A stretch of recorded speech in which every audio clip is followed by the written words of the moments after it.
ریهام احمد ایک جی گشتیارین پارزگاه بغدایه بو آهنگین جشن نوروزه قصد قضا آکری کریل دهوکه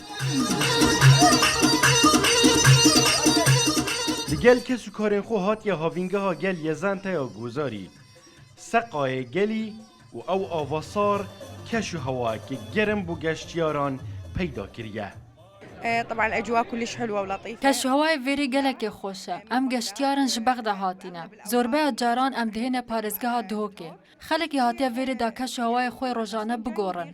سردریا خلکی ویره گلک جوانه. طريقه التعامل مالتهم كلش حلوه. كانت الاجواء بشكل جيد للامانه يعني کشو هوای وی دره گلک باشه ام گلک جاران هاتنه ور دبنیا ما یا دست پیکی او بویا کو خلک گلک باشه یا دوام جی خلک همو کی خوشه و تو کسک لتن نخوش ناکه جهن لور روش بروش پیشتی کون هر دما کو ام تینور ام تبینی دکین کو گوهرتن هنه باجار گوهرینه گلک تشی گوهرینه تغيير بالمدائن اكو تغيير بهواي امور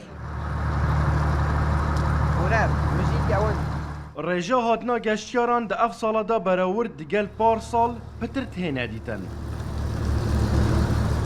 رفبریا گشتیا گشت و گوزار جیل دهوکه برهوین خو کرینه دا کو پتری 30,000 گشتیاران در روژان جشن نوروز دا پیشوازی بکن. نبتن گشتیاران عرب بلکو جباکور کردستانی جی.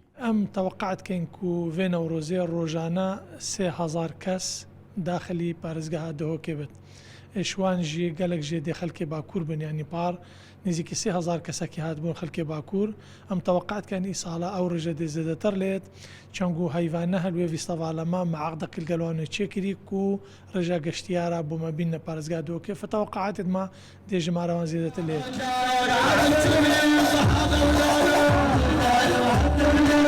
لگور آمارن رفبریا گشتیا گشت و گوزار الدهوکه ده پار سال دا ده هیوا ایک و دو نزیکی 50,000 گشتیاران قصدا دهوکه کربو بله ده هیوا ایک و دو یا اف سال دا پتری 130,000 گشتیاران قصدا پارزگاه دهوکه کریه الپارزگاه دهوکه 920 جهن گشتیاری هنه جوانا 116 جهن و حواندنا خوینه دیسان دیگل 205 هاوینگه هان ده روژان جشن نوروز دا جهن گشتیاری لپارزگاه دهوکه هر ایکی لگورشیانین خو برهوی کرینک و زیرترین رجا گشتیاران پیشوازی بکن هون الرشید روداو گل یزانتا آکره